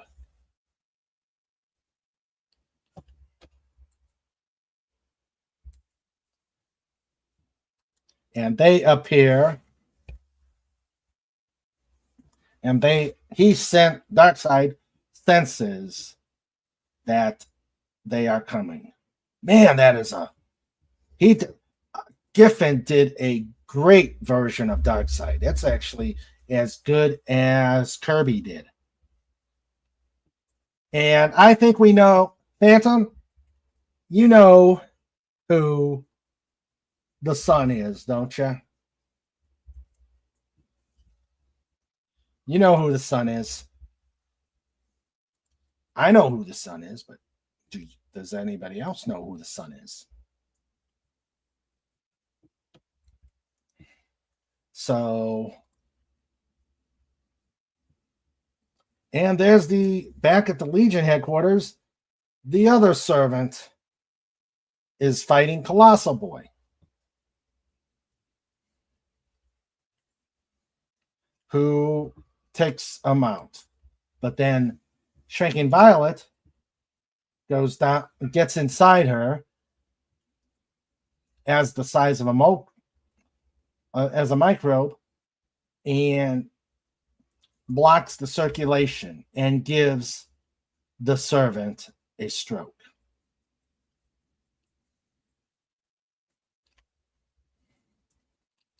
So they take out the servant.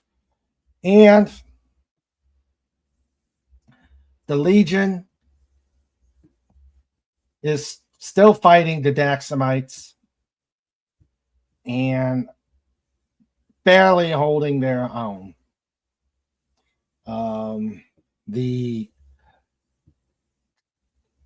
The edge that they may have is because their will is taken away, they're slow to react for now.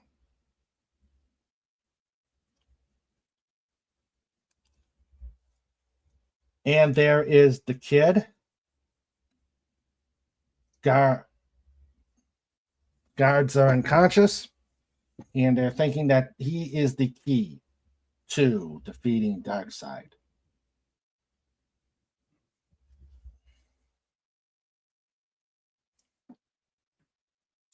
So something grabbed White Witch and is giving her more power. Darkseid realizes it.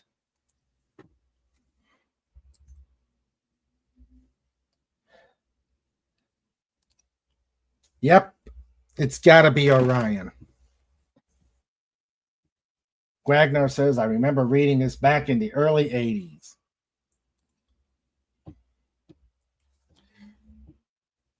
So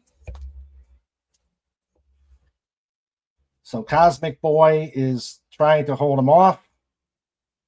I like this line. Don't complain to me, Cosmic Boy. It was Brainiac 5 who came up with this little get mangled as you are party.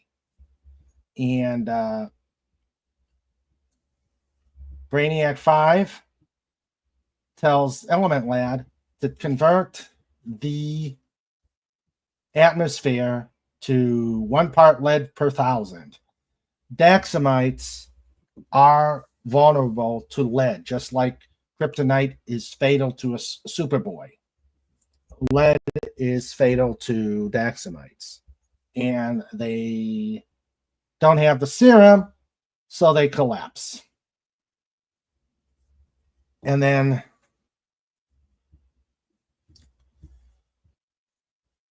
the worlds transpose back to their proper spots. Daxam back to the Red Sun, Apocalypse back to its place. And Darkseid is pissed. He gets rid of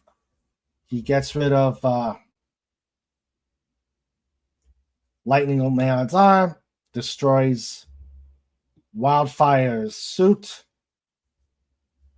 kills Triplicate Girl, No Bouncing Boy, makes Dream Girl ugly, Ultra Boy is swallowed again, and Timberwolf is become bionic. And then Saturn Girl is zapped psychically. And now Darkseid orders Orion to take out the child. And there is Darkseid. I love this picture. There's Darkseid taking on Light Lass and Shadow Lass.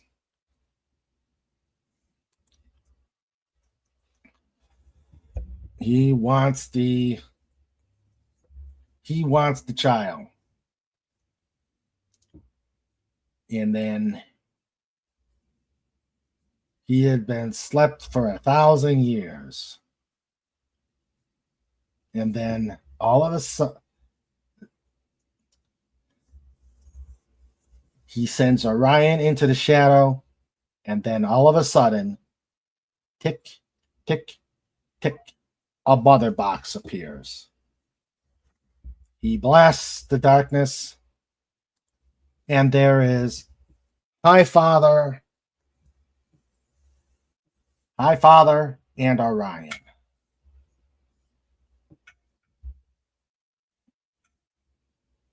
And Orion fights. The women are safe from you, Darkseid, and do you not realize that I was that child? Reborn with the innocence of new life. But unlike you, I know my time has passed and I can only exist momentarily. So he lets Orion take on his father, Darkseid.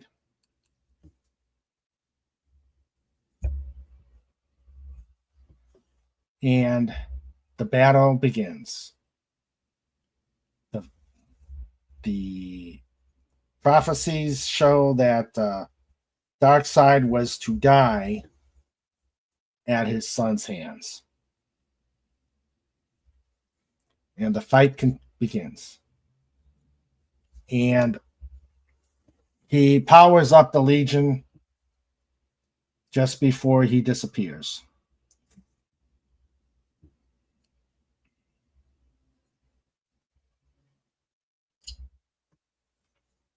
And brings some additional people to make them more powerful. So he brings Cosmic Boy, Lightning Lad to the fray, and then he dies.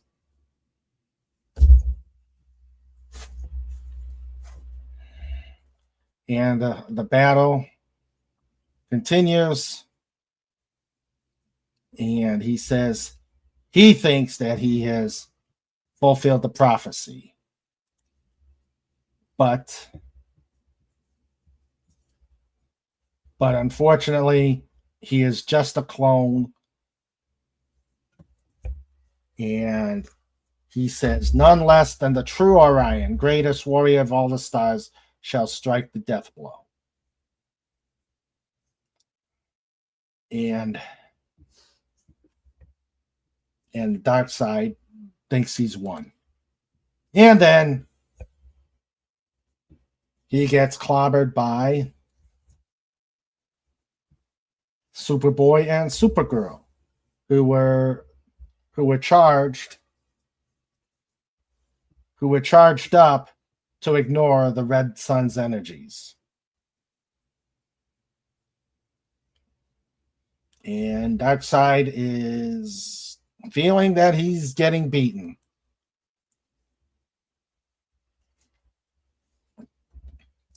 He sends Superboy back to the past with his Omega rays.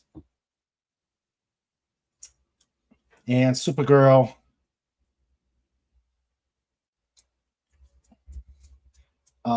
starts the beat down on Darkseid.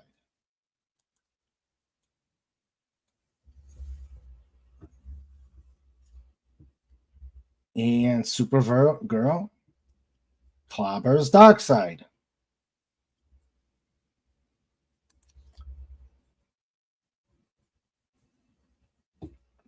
And then just as she thinks that the Legionnaires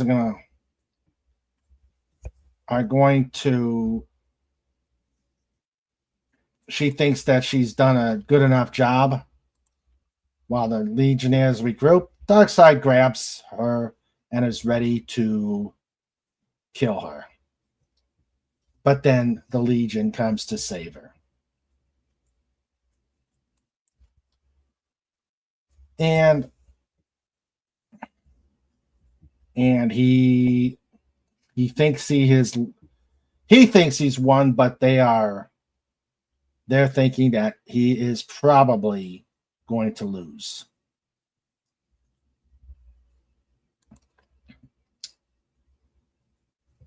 And here comes the Daxamites, the cavalry. And because his hold on them has ceased. So now they're coming for Darkseid.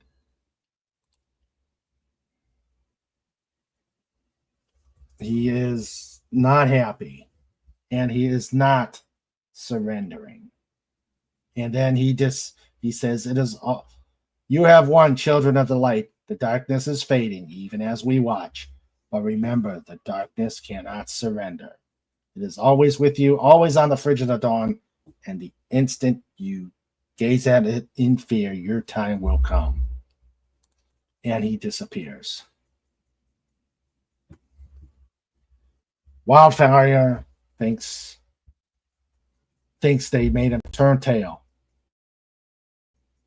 And then he says, they're not going to forget him. And then the last words he says is, "That which is the purest of you shall be the first to go." And I am going to stop there. They add White Witch to a member. Light Lass is saying that she's had it and is telling him to go with her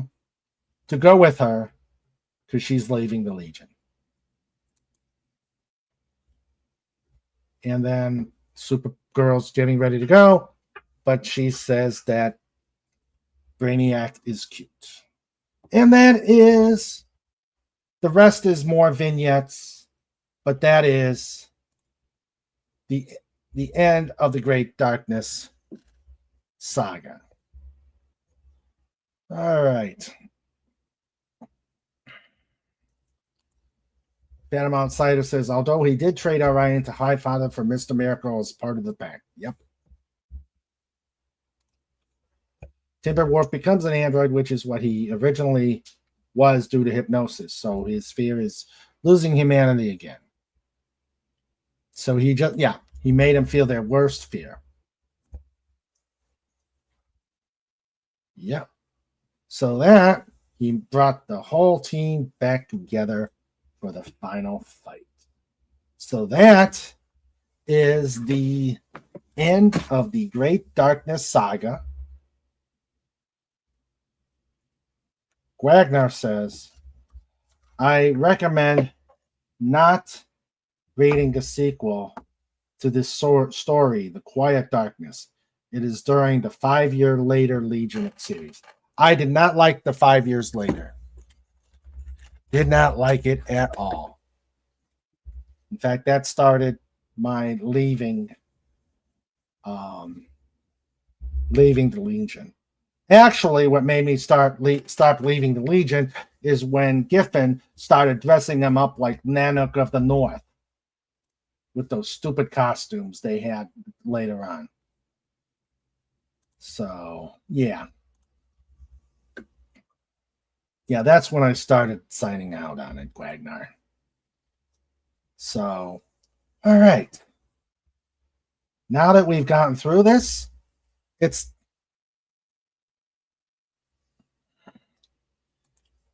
and Dark Side later curse on the team that directly led to a Legion villain. Yep. Maybe we will approach that at another time. So, all right. Let's do show notes.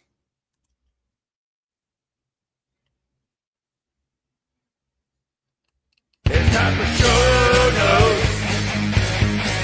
It's time for show notes. Yeah, with Mr. Reagan and Sandra too. It's time for show notes. We're bringing it on. It's time for show notes. You've all been warned. It's time for show notes. All right, it is show note time. All right, this Saturday is the first themed show of 2025, Star Trek. It will be a Star Trek day on Just Cuz. So, looking forward to that. The pod boldly goes where no pod goes before. On Wednesday, a week from today, I will have Yarn Witch on. I've seen her on the Mrs. Dadman show, and we're going to bring her on for an interview. The 18th will be Just Cuz. I am still working on things for the 22nd and the 29th. Just Cuz for the time being will be on Saturdays. I have no away missions that I know of. Unless the producer suddenly brings an unknown away mission to me. Let's see. Snortapoopa says, take care of your human, dolphin, doggo, Dalek, ferret, eagle, hedgehog, and Paku. Ooh. Trademark. A wholly owned subsidiary of King Dolphin TV. Beth says, good night, all you happy folks. And Tim says, We'll probe the endless deeps of Uranus. I'm not going to say the other part of it, the way it usually is pronounced, because, yeah. All right, so that is a short show notes, but I'm still working on things, so let's... Yes, I know, Tim. Yes, Yarn Witch. All right. It's time for show notes. It's time for show notes. Yeah, with Mr. Raven and Sandra too. It's time for show notes. We're bringing it on. It's time for show notes. You've all been warned. It's time for show notes. Yeah, we wiped the Klingons too. Old joke. All right, so that is show notes. Let me thank everybody who's been here.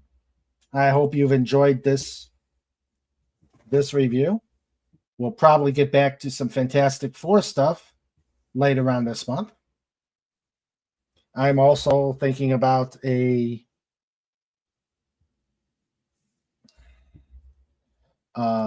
thinking of doing some Radio King Dolphin TV too. So that's what we've got coming up. So let me... Tim enjoyed it.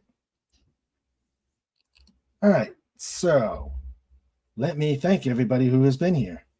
We'll start with the visitors. We had Dadman Walking. Make sure you check out Dadman Walking and the Mrs. Dadman Walking. They got some good shows. We got Deef. Thank you, Deef. It's been a while. Hope you will show up again. We had Gwagnar. Herc 130.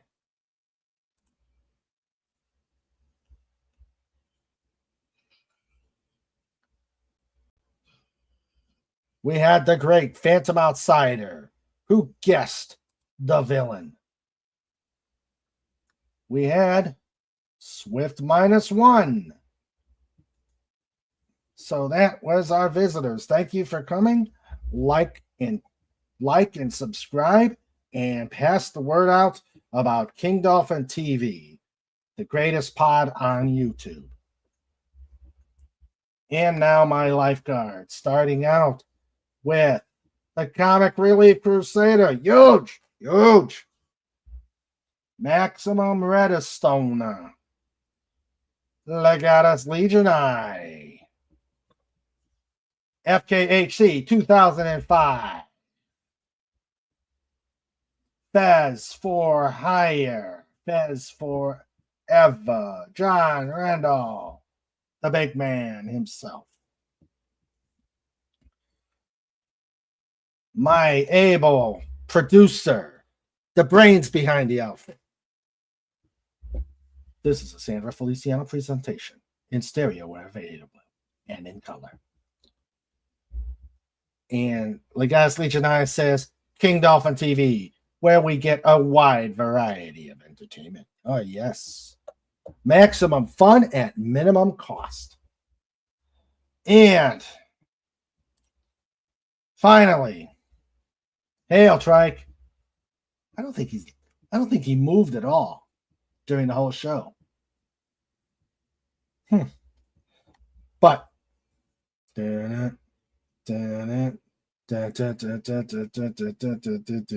Snort Poopas! Q-Bar. Dot Scream. Hashtag Roar. Hey, that dark side guy even made me scared, Snort. What about you? I was scared. So, see you guys Wednesday. See you guys Saturday. Let's Snort. Bring the transporter. Bring the transporter. We're gonna have a good time.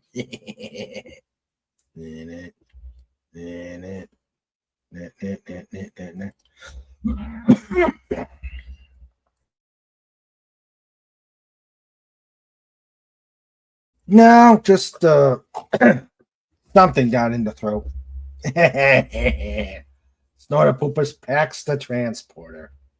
All right. Tim says, Trike is dreaming, I see.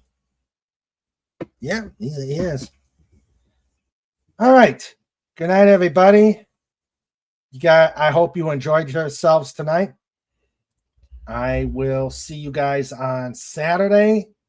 Stay safe, stay warm, and as Tim says, don't eat the yellow snow. Oh, yeah. We got about 8 inches, Tim. How about you? How much did you get? We got about 8 inches. But fortunately, I was told, be careful with my Charger because it is a rear-wheel drive. But thanks to the able assistance of Sandra, I was able to navigate quite easily out of my driveway and on the ice-covered road that is here. So it's all good. Hardest thing was taking the snow off of the Charger. But fortunately, I had that windshield cover. So Tim got 4 to 6.